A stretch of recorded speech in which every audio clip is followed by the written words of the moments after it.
Hello, good morning. You join me in Quebeca, formerly known as Port Elizabeth. And please excuse my croaky voice and slightly sleepy appearance. I woke up at 3:30 to catch a flight to Port Elizabeth, but it's all for a good cause because Volkswagen South Africa have afforded us an early opportunity to drive the brand new Golf R. Right, here we go. Time to get a coffee and make a film. Dream, search, drive. Cars.co.za. Budget insurance. Affordable because you can't afford not to.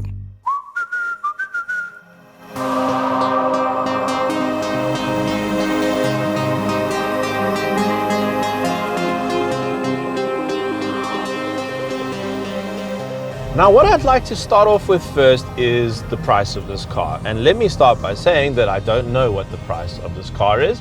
Volkswagen won't tell us, and I actually don't think they know what the price is.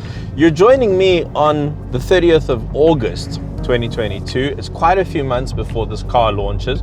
So what we're going to do is between now and when we're allowed to publish this video, we will find out the price and we'll put it at the end of the video. But the reason why I'm telling you now that I don't know the price is because while I'm reviewing the car, I want you to know that I'm doing so not knowing how much it costs.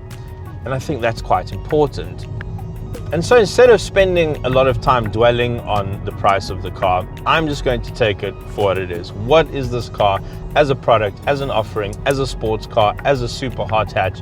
How does it feel? How does it drive? And that's my job to tell you all those things.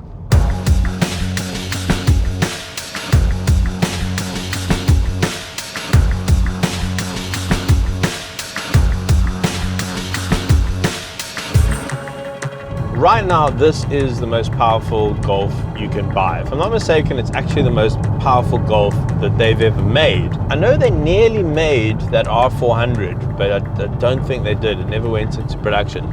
So with 235 kilowatts and 400 newton meters of torque, this is it, the pinnacle of Golf. And if the rumors are to be believed, this could be the fastest Golf that they ever make because, well, the Golf might be over in this new world of electricity that we're running into. So is this the Golf's swan song? Not too sure about that. Let's not speculate. But what I do know with all this extra power and torque is that it's not that much faster in terms of straight line acceleration. The previous Golf 7R with a DSG box did 0 to 100 in 4.9 seconds. This does 0 to 100 in 4.8 seconds. It's a little bit heavier than the outgoing Golf. The weight differences that I can find on the internet vary, but I think you're looking at about an extra 50 or so kgs here in terms of curb weight. So it hasn't got too much fatter. In fact, much of the platform here is carried over from the Golf 7.5, but all the bits and pieces, all the oily bits, the engine, the drivetrain, the diff, that's all very modern, very new, and that really elevates and projects this new Golf 8 R into the future.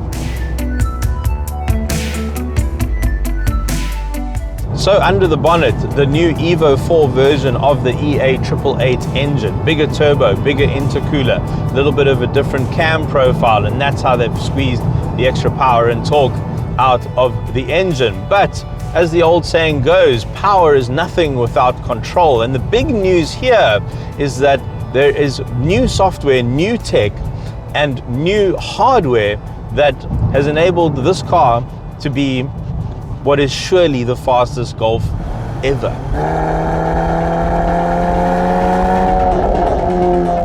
Now, of course, out here in the real world, there's only so much you can do to experience a sports car. And to help you get the most out of the chassis, you've got 4 driving modes. So comfort is where you want to be on a daily basis. It sets the dampers to the most comfortable setting. The engine's running nice and efficiently. The gearbox is a bit lazy, holds a higher gear. And then this is a very civilized runabout. But look on the steering wheel, this beautiful new R steering wheel that I'm holding in my hands, and there is a blue R button. And you press that and it goes into race.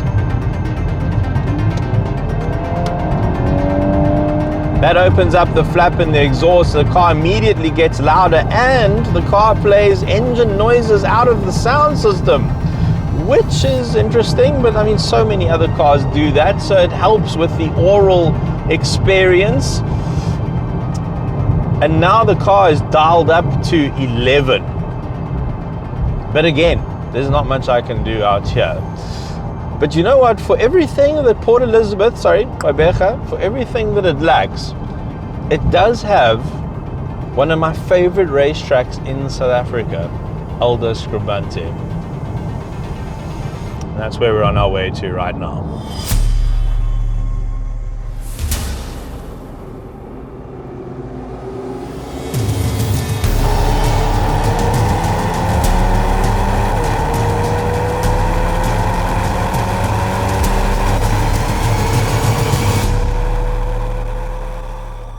Curiously, however, Volkswagen have also tried to make this car very good on track, which is something I wasn't expecting until I read the press release, which gave me a headache.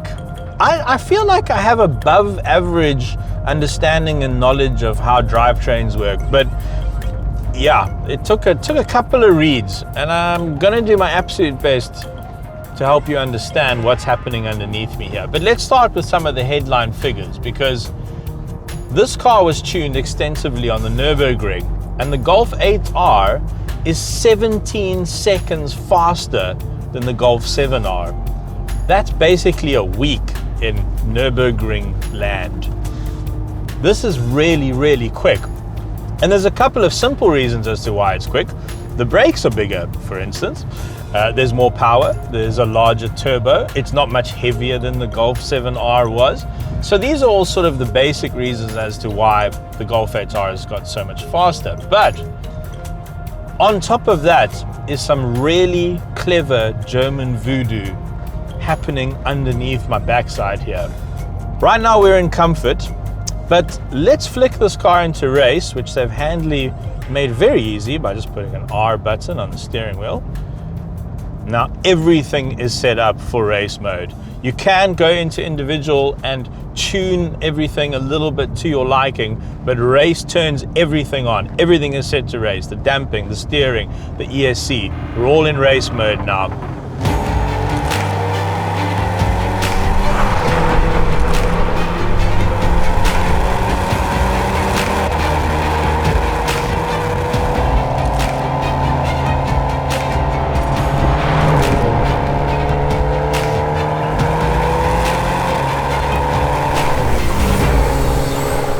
And thanks to a very clever new vehicle dynamic management system, which is now linked to the intelligent all-wheel drive, all of the different components of the drivetrain are constantly communicating with each other to help you get around corners as fast as possible.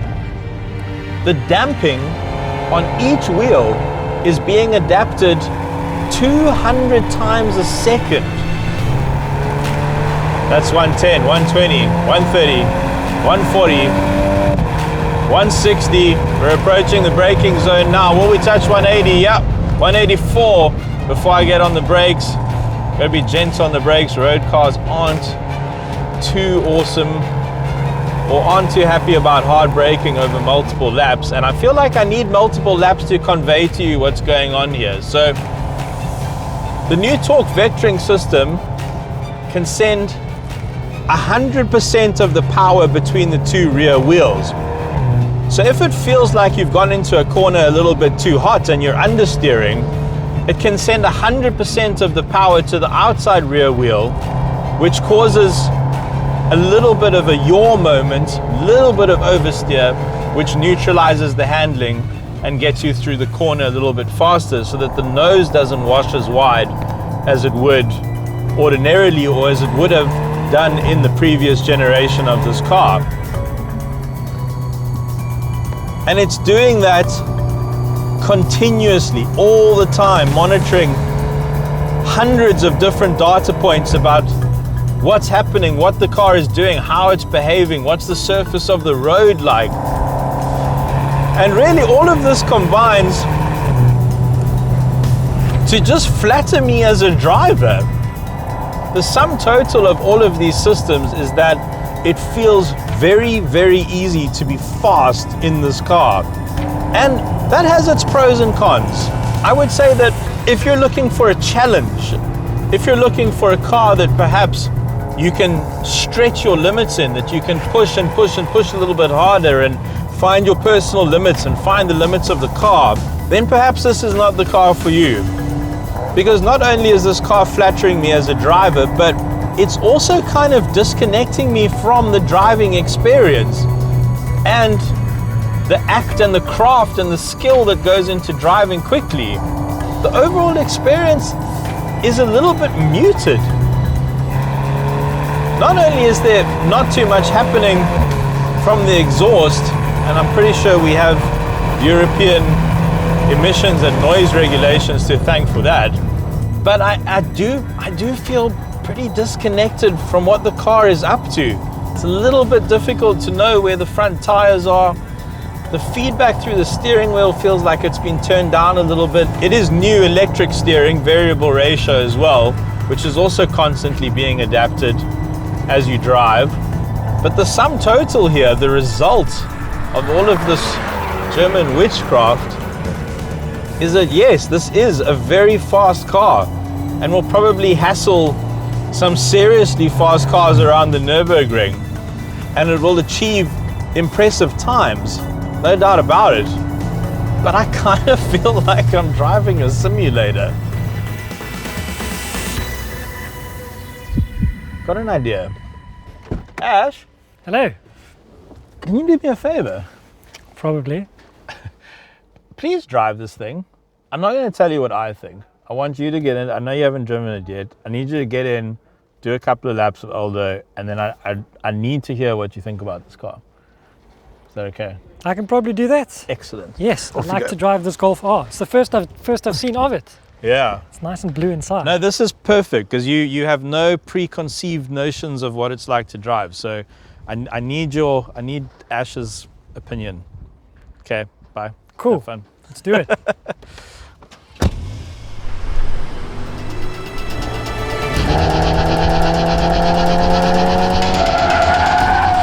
Oh, there's the understeer.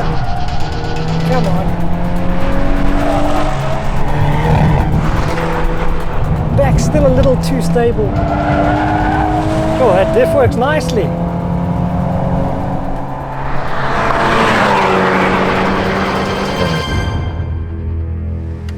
Hello. Hello. That looked like fun. It was. It's actually, it was. It took me a while to remember how to get the traction control off. It's a much better car with the traction control fully off. It's initially feels like quite understated. Like there's no real fizz to it. It's very safe and particularly Golf R-ish. But once you actually like really start to push it with the traction control off, the diff works really well, I gotta say. Like especially on the way out of corners. It's got a lot of like late corner turn, whereas front wheel drive cars normally just understeer, or even four wheel drive cars just push on. I would personally like to see a little bit more sort of steer from the rear when you come off the power and give it a little bit of turn to try and wake up the rear to turn it in, but it's very blunt then. You can only steer it with the steering wheel, not with the back of the car. Which is something I really liked about that GR Yaris, is that it does steer from the rear a little bit. So yeah, I think it's Volkswagen playing it safe in that regard, not making it too dicey at the rear. But yeah, overall, I mean, I've only driven it here 3 laps on track. It's pacey. I can see that the speed's coming up, but you need to look at the speed to know that you're going fast. That's it, right? It feels a little bit like a sim almost. Like, you know what I mean? Like you could be, I don't know, in your lounge sitting on playing your sim racer. It doesn't rev fast, and there's not a whole lot of oral simulation, stimulation to go with it. So only when I look down, I'm like, oh, it's 190, that's quick. Yeah. You need to watch the speedo to know that you're going fast, yeah.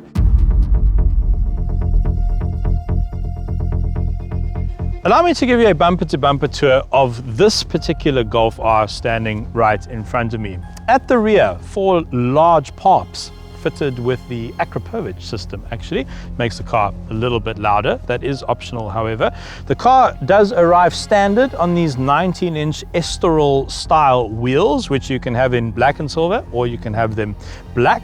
The car is fitted as standard with Goodyear rubber, Eagle F1s, 235/35/19s all the way around. Quite interesting that, because the GTI 8 comes on Hancooks in this country as standard equipment. Somewhere between here and here are two diffs. So your center diff, which is managing the torque split front and rear, and then this new trick rear diff, which is managing the torque split left and right. It's got these clever satellite clutches which can engage and disengage the side shafts and send up to 100% of the power to each side of the car.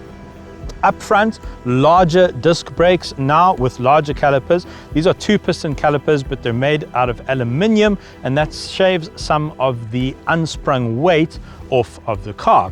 Underneath the bonnet, a Evo 4 version of the EA888 engine, 235 kilowatts, 400 Newton meters, the most powerful Golf officially ever made, the most powerful one you can buy right now. Slightly bigger turbo, revised cam profile as well, a little bit different on the exhaust and the intake inlet as well to bump up that power, and a bigger intercooler underneath there as well, and that's how you get that big fat power upgrade. A couple of options here are optional, so you've got these very smart IQ lights which are fantastic to drive with at night. They do that intelligent auto dimming thing. It's basically the matrix tech that you get over at Audi. And then making its debut on the Golf R, the new R badge.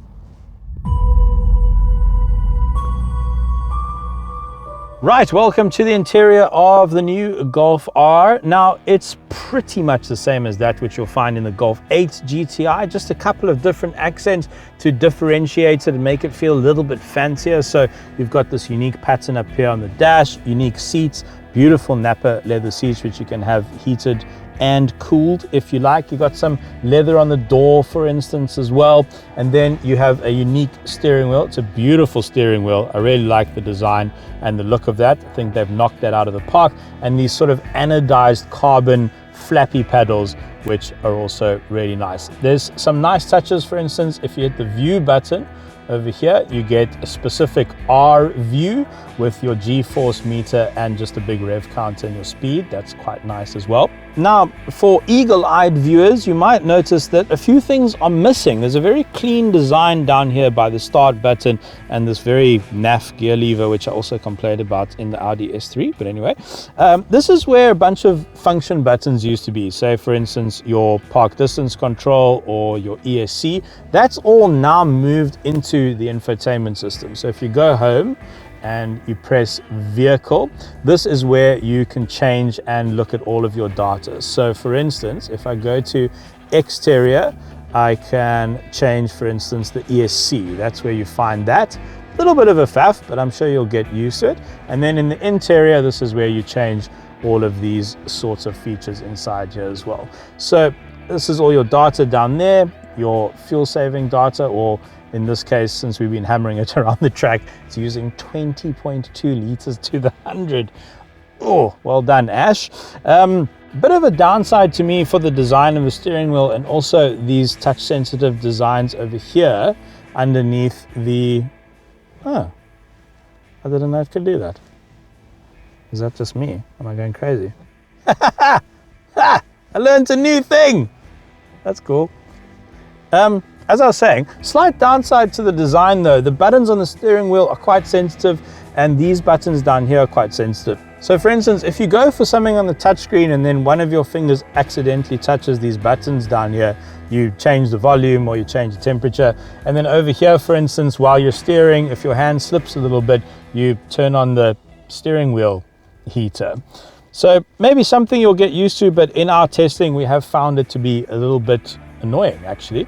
Wireless inductive charging as standard, 2 USB Type-C ports over there. It's still got that very cool Golf drinks holder thingy. Whoosh, I like that. 12-volt socket over here for some of your charging devices if you still need that sort of thing.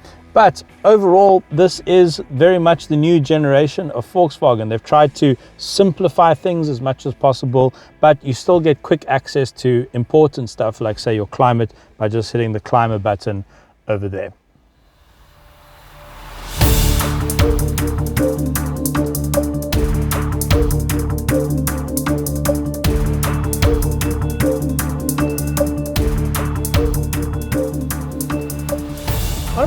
first impressions though, jumping into this car, is the road noise, the tire roar and the wind noise is a little bit louder than you might expect it to be. I remember the Golf 7 being so impressively quiet. In this car, maybe it's the tires. I mean, these are big, high performance, sticky tires. Maybe that's what it's just down to, but it's not as a refined experience as I was expecting. But something that does count hugely in this car's favor, and it's all the more impressive because of how powerful this engine is the fuel consumption. Without really trying, you can get it under 8 liters to the 100 in a Golf R with 235 kilowatts. That's good.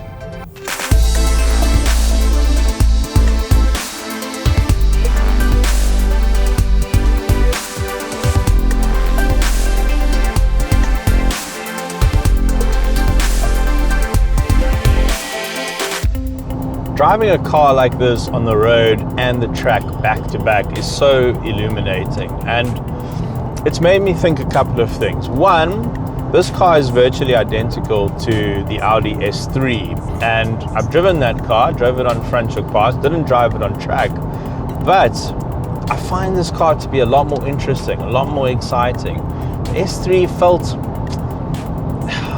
pretty turned down for me. And maybe they do that on purpose so that the RS3 feels more impressive. But this car does feel a bit more special than that S3. And that's interesting because it's probably going to be a little bit cheaper. So that's something to consider. And another thing is that, ironically, as much as Volkswagen seems to have put a ton of effort and R&D into making this car a track weapon, which they've largely succeeded at. I mean, it's fast. It's really, really fast. It's much faster than its predecessors, and I think it'll hassle some serious machinery in the right hands. But for all that race tech and all the race modes and all the race software, this car is actually better out on the road in the real world. It is pretty much the perfect representation of the Golf formula. And yes, you can argue that Golfs are too expensive these days and they're too heavy and they're too big, but you know, Volkswagen, they've filled the gap from the original Mk1 to now. They've got the Up, they've got the Polo. The Golf has become something different. It's almost now what I would call a luxury car. In terms of everything, the spec you can get, the safety spec, the incredible tech, the headlights, the interior, electric seats, heated seats, beautiful leather seats, beautiful steering wheel. You're looking at what is essentially a luxury car here. It makes me feel like, I don't know, it could be in a BMW 3 Series, for instance. It is an extremely competent car in all aspects. And while I was sort of expecting it to really set my hair on fire and set my pulse racing, interestingly, I don't think it's that sort of car. This is just about the perfect all-rounder. If you're looking for a really interesting daily that looks good, that's practical, that has more than enough power and speed for your day-to-day driving, then this car ticks just about every single box. So in many ways, this is the pinnacle of Volkswagen. But for me, it's not the pinnacle of a hot hatch experience. Right, well, this is the part of the video where we were meant to tell you the price of the new Golf R. And, well, we can't. Volkswagen South Africa have just told us that they don't have the price either. And that's because they are facing major supply issues, largely caused by the war in Ukraine. And so they've had to, unfortunately, push the retail launch of the Golf R out to March 2023. As soon as we do find out the price, we'll let you know. Thanks very much for watching. If you've just watched this video but you haven't yet subscribed to our channel, you absolutely should do that immediately right now. Click the subscribe button. It's a good idea for a bunch of reasons which I actually don't have really a lot of time to go into. But it's good. It's a good idea. Excellent. Thanks for watching. I said that already. Budget insurance. Affordable because you can't afford not to. Cars.co.za